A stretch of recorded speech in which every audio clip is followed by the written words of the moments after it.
Welcome friends, आप सभी का फिर से एक बार स्वागत है हमारे चैनल पे। और आज हम बात करने वाले हैं पिछले हफ्ते थिएटर्स में रिलीज हुई तेलुगु कॉमेडी फिल्म यानी कि मैड स्क्वायर के बारे में। तो फिल्म जो है 2023 में आई तेलुगु फिल्म मैड का जो है सीक्वल है। फिल्म की कहानी वहीं से स्टार्ट होती है जहां से फर्स्ट पार्ट की कहानी खत्म हुई थी। अब देखिए यहाँ पर फिल्म का जो पहला भाग है वो 2023 में आया था। उस समय पर फिल्म के हिंदी वर्जन को ओटीटी पर जो है रिलीज नहीं किया गया था, पर अभी कुछ दिनों पहले ही जो है मैड के हिंदी वर्जन को या फिर कहें हिंदी ऑडियो को नेटफ्लिक्स पर रिलीज कर दिया गया है। और आज से एक महीने बाद जब मैड स्क्वायर जो है ओटीटी पर या फिर कहें नेटफ्लिक्स पर आएगी तो बहुत ज्यादा चांसेस है कि हिंदी ऑडियो के साथ ही जो है उसे रिलीज करवाया जाए। अब देखिए यहां पर आज इस वीडियो के अंदर मैं जो है मैड और मैड स्क्वायर दोनों का ही रिव्यू एक साथ ही करने वाला हूं, क्योंकि दोनों ही फिल्मों के अंदर अलग अलग रिव्यू करने के लिए कुछ खास नहीं है, ठीक है ना। वो क्यों किस लिए वो आगे मैं बात करूंगा, पर मैं अक्सर ऐसा करता नहीं हूं कि एक ही वीडियो में दो फिल्मों का रिव्यू कर दूं। पर इस फिल्म के केस में जो है चीजें कुछ इस तरीके से ही है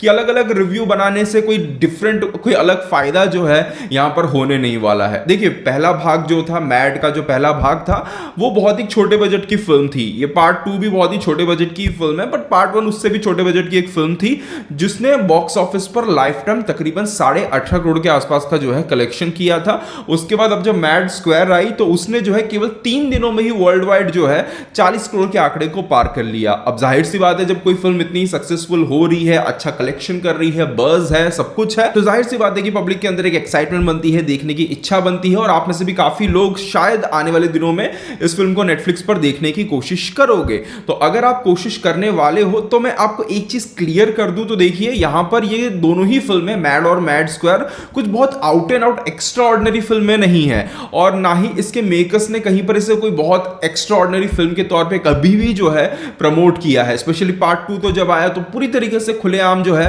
प्रोड्यूसर साहब ने यही कहा कि देखिए आपको मैं क्लियर कट ये पहले ही बता देता हूं कि आपको इस फिल्म से ना ही स्टोरी, ना ही स्क्रीन प्ले, ना ही कोई टेक्निकल चीजें कुछ भी जो है एक्सपेक्ट नहीं करना है। मैं बोल भी नहीं रहा हूं कि इसमें कुछ ऐसा है, लॉजिक सब कुछ जो है आप साइड में रख के आइएगा। मैं आपको पहले ही बोल दे रहा हूं कि लॉजिक नाम की कोई भी चीज जो है इस फिल्म में देखने को नहीं मिलेगी। आप आइए थिएटर में, अगर आप फिल्म देखते हो, आपको फिल्म देखते समय हंसी आती है तो बोलिए हाँ अच्छी फिल्म है, हंसी नहीं आती है तो बोलिए बुरी फिल्म है। और जाहिर सी बात है कि फिल्म जो है उसी तरीके से बनाई भी गई है। काफी एक सेल्फ अवेयर फिल्म है, ऐसा नहीं है कि उन्हें पता ही नहीं है कि वो इलॉजिकल चीजें कर रहे हैं। काफी एक सेल्फ अवेयर फिल्म है। तो उसी मीटर पर अगर मैं इस फिल्म के बारे में बात करने की कोशिश करूं तो डेफिनेटली जो पहला पार्ट था मैड का वो एक अच्छी टाइम पास फिल्म थी। जाति रत्नालू जैसा कोई आउट एंड आउट, पूरा आउट एंड आउट कोई बहुत कॉमेडी नहीं था, या फिर डीजे टिल्लू जैसा कोई बहुत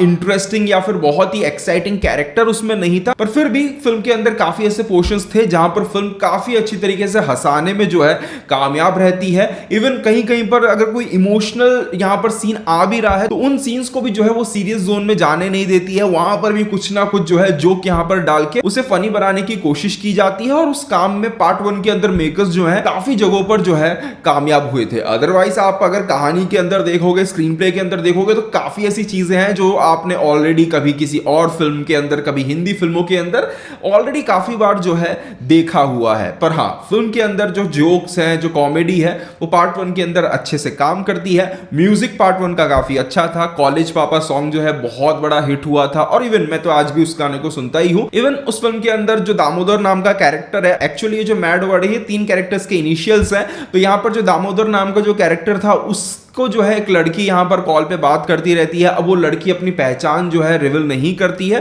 तो वो लड़की कौन है, क्या है, इस चीज को भी लेकर फिल्म के अंदर एक सवाल जो है बनाया जाता है, जो कि काफी अच्छी तरीके से एंड में जो है काम भी करता है। तो कुल मिलाकर अगर कहा जाए तो ज्यादा दिमाग ना लगाते हुए जस्ट टाइम पास करने के लिए अगर फिल्म देखनी है तो मैड जो है काफी एक अच्छी फिल्म है। बट यहां पर एक चीज और मैं यहां पे क्लियर करना चाहूंगा। तो देखिए भले ही ये फिल्में हिंदी में डब होकर आती हैं, यहां पे प्रोड्यूसर्स बेच रहे हैं, ओटीटी कंपनियां खरीद रही हैं, तो जाहिर सी बात है कि आप उस पर हम ये नहीं बोल सकते हैं कि भाई आप हिंदी में ही देखो, आप तेलुगु में ही देखो, आप इसी भाषा में देखो। अगर हिंदी भाषा में मौजूद है तो हिंदी में देखने वाला हिंदी भाषा के तौर पे ही जो है बात करेगा कि उसको हिंदी भाषा में देखने के बाद फिल्म कैसी लगी। बट मैं आपको एक चीज क्लियर करना चाहता हूं, इससे पहले मैंने काफी बार कहा है कि आज की डेट में मैक्सिमम साउथ के अंदर जितनी भी कॉमेडी फिल्में बनती हैं उन फिल्मों की कॉमेडी जो है मैक्सिमम समय पर तभी काम करेगी जब आप उन्हें ओरिजिनल वर्जन में देखोगे, और उसमें भी मैं कह सकता हूं कि काफी ऐसी चीजें ऐड की जाती हैं जिनके लिए आपको कुछ ना कुछ जो भी पॉप कल्चर रेफरेंस है, इस फिल्म में तो बहुत ज्यादा नहीं है, सेकंड पार्ट में थोड़ा बहुत है,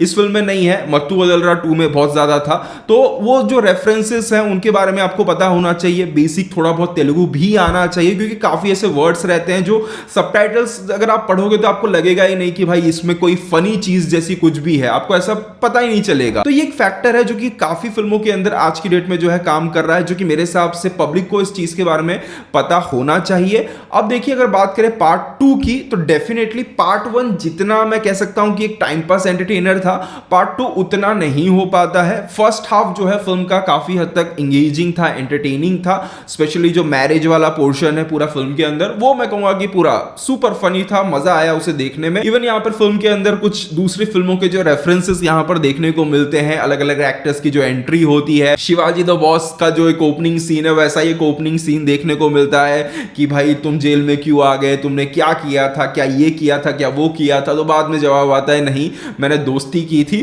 तो उस तरीके से काफी कुछ है, पॉपुलर फिल्मों के रेफरेंसेस हैं, पोखरी का एक रेफरेंस है, बैकग्राउंड म्यूजिक बजता है, जूनियर एनटीआर की फिल्म का रेफरेंस है, तो वो सब रेफरेंसेस जो है इस फिल्म के अंदर ऐड किए गए हैं। तब भी मैं कहूंगा कि कुल मिलाकर फर्स्ट हाफ एक अच्छा टाइम पास देता है। सेकंड हाफ में फिल्म जाने के बाद वो कहते हैं ना कि अब जो है जोर जबरदस्ती से हंसाने की जो है वो कोशिश करने लगते हैं, और वो साफ काफी जगहों पर जो है फील होने लगता है, और खत्म होते होते मैं कह सकता हूं कि फिर से थोड़ी बहुत हंसी मजाक जो है हो जाता है। सुनील को यहां पर लिया गया है, to be very honest character को थोड़ा सा इंटरेस्टिंग बनाया गया है कि भाई कैरेक्टर मतलब जो अगर आप तुमने उसको कुछ बोल दिया तो वो उसे नहीं करने वाला है, तो उस चीज को थोड़ा बहुत यूज किया गया है। बट सुनील के कैरेक्टर को देखोगे तो आप वैसा ही लगता है कि जैसे काफी फिल्मों में आप उस कैरेक्टर को सेम एक ही गेटअप में देख रहे हो, सेम एक ही मतलब तरीके से जो है उसे प्रेजेंट किया जा रहा है, ऐसा जो है एक फील आता है। पार्ट 1 में जहां ये जो 3 लीड कैरेक्टर्स हैं, इन तीनों के इर्द गिर्द जो है ज्यादातर कहानी घूमने की कोशिश करती है, पर पार्ट 2 को अगर आप देखोगे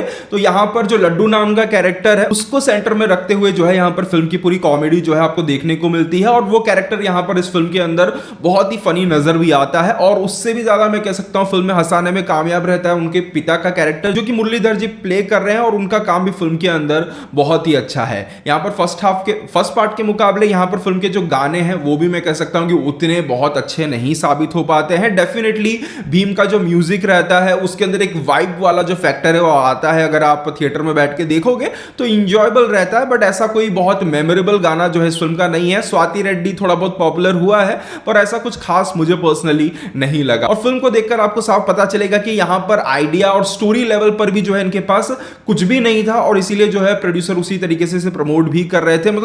मतलब जोक्स भी जो है सीन्स को भी फनी बनाने के लिए कोई ज्यादा स्पेस नहीं था, आपको बहुत ज्यादा जगहों पर जो है बार बार गाने सुनने को मिलते हैं। एक तो छोटी सी फिल्म है, उसके अंदर भी आपको हद से ज्यादा गाने जो है देखने को मिलते हैं, और गाने तब देखने को मिलते हैं जब इस फिल्म के अंदर पहले भाग के अंदर जो लीड एक्ट्रेसेस थी उनमें से कोई भी जो है इस फिल्म में नजर नहीं आता है। एक आती है, वो जो है थोड़ा सा एक छोटा सा सीन के लिए आती है, बाकी वो सब जो है इस फिल्म में गायब ही थी। तो देखना है, अगर आपके लिए जाति रत्नालू कह लो, डीजे टिल्लू कह लो, इस टाइप की जो फिल्में हैं अगर काम करी थी, आपको उन्हें देखते समय मजा आया था, तब आप इस फिल्म को देख सकते हो। अगर उन फिल्मों को देखते समय आपको ऐसा लगा था कि भाई इसमें कुछ खास नहीं है, तब मैं कहूंगा कि इवन मट्टू बदलरा 2 की अगर मैं बात करूं, इन सभी फिल्मों की अगर मैं बात करूं, तो इन सभी फिल्मों को देखते समय अगर आपको मजा आया था, वो फन महसूस हुआ था, तब आप इस फिल्म को एक ट्राई दे सकते हो। बाकी कोई बहुत एक्स्ट्रा ऑर्डिनरी फिल्म नहीं है, और एक जस्ट मतलब एक अच्छी टाइम पास है, टाइम पास के लिए देखना है तो देख सकते हो, बाकी कुछ ज्यादा इससे एक्सपेक्ट